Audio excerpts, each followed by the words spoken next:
प्यारे बच्चों, इस वीडियो में हम मंगलम पाठ के वैसे प्रश्न को पढ़ेंगे जिनकी आपके 19 फरवरी को होने वाली परीक्षा में आने की सबसे अधिक चांसेस हैं। तो चलिए बच्चों, वीडियो को शुरू करते हैं। तो बच्चों, हमारा पहला प्रश्न है, उपनिषद का क्या स्वरूप है? पठित पाठ के आधार पर स्पष्ट करें। तो बच्चों, हम इसका आंसर लिखेंगे। उपनिषद वैदिक वाङ्मय का अभिन्न अंग है। इसमें दर्शन शास्त्र सिद्धांतों का प्रतिपादन किया गया है। सर्वत्र परम पुरुष परमात्मा का गुणगान किया गया है। परमात्मा के द्वारा ही यह संसार व्याप्त और अनुशासित है। सत्य की पराकाष्ठा ही ईश्वर का मूर्त रूप है। ईश्वर ही सभी तपस्याओं का परम लक्ष्य है। तो बच्चों, सभी तपस्याओं का परम लक्ष्य, आपको ये ऑब्जेक्टिव में पूछ सकते हैं कि सभी तपस्याओं का परम लक्ष्य क्या है। तो बच्चों, सभी तपस्याओं का परम लक्ष्य क्या है? ईश्वर है। ठीक है, अपने अगले प्रश्न की ओर चलते हैं। हमारा अगला प्रश्न है, आत्मा का स्वरूप क्या है? तो बच्चों, ये क्वेश्चन का आंसर होगा, कठोपनिषद में आत्मा के स्वरूप का बड़ा ही अपूर्व विश्लेषण किया गया है। किस उपनिषद में बच्चों? कठोपनिषद में। आत्मा मनुष्य के भीतर हृदय रूपी गुफा में अवस्थित होती है। कहाँ होती है? हृदय रूपी गुफा में। और आत्मा के बारे में बताया गया है कि यह अणु से भी सूक्ष्म है। ठीक है, अणु से भी सूक्ष्म है और महान से भी महान है। इसका रहस्य समझने वाला सत्य का अन्वेषण करता है, वह शोक रहित होता है। यानी कि वह आत्मा के बारे में जानकर वह शोक रहित हो जाता है। ठीक है, अपने अगले प्रश्न की ओर चलते हैं। हमारा अगला प्रश्न है, मंगलम पाठ का 5 वाक्यों में परिचय दे। तो बच्चों, मंगलम पाठ के बारे में बताया गया है कि इस पाठ में 4 मंत्र यानी कि ईशावास्य, कठ, मुंडक तथा श्वेताश्वतर नामक उपनिषदों में विशुद्ध आध्यात्मिक ग्रंथों के रूप में उपनिषदों का महत्व है। इन्हें पढ़ने से परम सत्ता के प्रति श्रद्धा उत्पन्न होती है, सत्य के अन्वेषण की प्रवृत्ति होती है तथा आध्यात्मिक खोज की उत्सुकता होती है।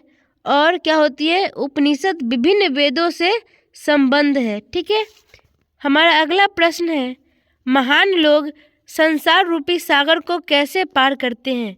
तो बच्चों, महान लोग बताते हैं कि श्वेताश्वतर उपनिषद में ज्ञानी लोग और अज्ञानी लोग में अंतर स्पष्ट करते हुए महर्षि वेद व्यास जी कहते हैं कि अज्ञानी लोग अंधकार स्वरूप और ज्ञानी प्रकाश स्वरूप है।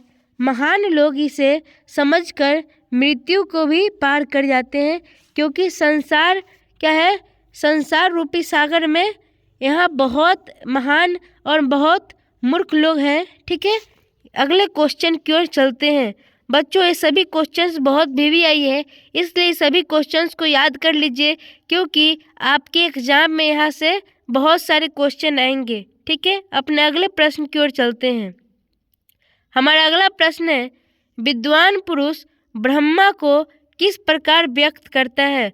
तो बच्चों, मुंडको उपनिषद में महर्षि वेद व्यास का कहना है कि जिस प्रकार बहती हुई नदियाँ अपने नाम और रूप अर्थात व्यक्तित्व को त्याग कर समुद्र में मिल जाती है, उसी प्रकार महान पुरुष अपने नाम और रूप अर्थात अहप को त्याग कर ब्रह्म को प्राप्त कर लेते हैं। ठीक है, हमारा अगला प्रश्न है, मंगलम पाठ के आधार पर सत्य की महत्व पर प्रकाश डाले। तो बच्चों, इसका आंसर है, सत्य की महत्व का वर्णन करते हुए महर्षि वेद व्यास कहते हैं कि हमेशा सत्य की ही जीत होती है और मिथ्या का क्या होता है? हार होती है। यानी कि मिथ्या कदापि नहीं जीतता। सत्य से ही देवलोक का रास्ता प्रशस्त होता है, यानी कि देवलोक का रास्ता खुलता है। मोक्ष प्राप्त करने वाले ऋषि लोग क्या करते हैं? सत्य को प्राप्त करने के लिए ही देवलोक जाते हैं, क्योंकि देवलोक सत्य का खजाना है बच्चों। ठीक है, अभी तक आपने हमारे चैनल को सब्सक्राइब नहीं किया तो प्यारे बच्चों चैनल को सब्सक्राइब भी कर लीजिए। इससे आने वाली इम्पोर्टेंट वीडियोज़ की आपको नोटिफिकेशन मिल जाएगी। ठीक है, अपने अगले प्रश्न की ओर चलते हैं।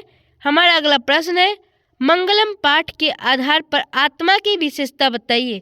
ठीक है, तो मंगलम पाठ के आधार पर बताया गया है कि मंगलम पाठ में संकलित कठोपनिषद से लिए गए मंत्र में महर्षि वेद व्यास कहते हैं कि प्राणियों की आत्मा हृदय रूपी गुफा में बंद होती है। ठीक है, आत्मा कहाँ होती है? हृदय रूपी गुफा में।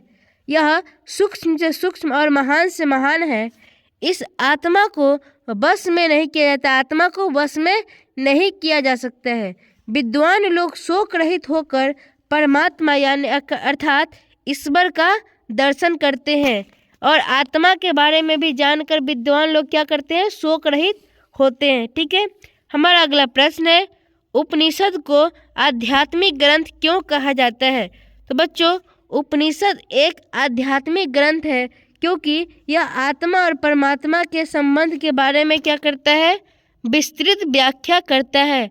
परमात्मा संपूर्ण संसार में शांति स्थापित करते हैं। सभी तपस्वियों का परम लक्ष्य परमात्मा को प्राप्त करना यानी कि ईश्वर को प्राप्त करना है। तो बच्चों ये थे आपके मंगलम पाठ से रिलेटेड VVI सब्जेक्टिव प्रश्न जो कि आपके 19 फरवरी को होने वाले संस्कृत के परीक्षा के लिए बहुत इंपॉर्टेंट है। बच्चों आपको वीडियो अच्छी लगी हो तो हमारे वीडियो को लाइक करें, अपने दोस्तों के साथ शेयर करें और हमारे चैनल को सब्सक्राइब करिए। मिलते हैं अगले नेक्स्ट वीडियो में। पूरी वीडियो देखने के लिए आपका बहुत बहुत धन्यवाद।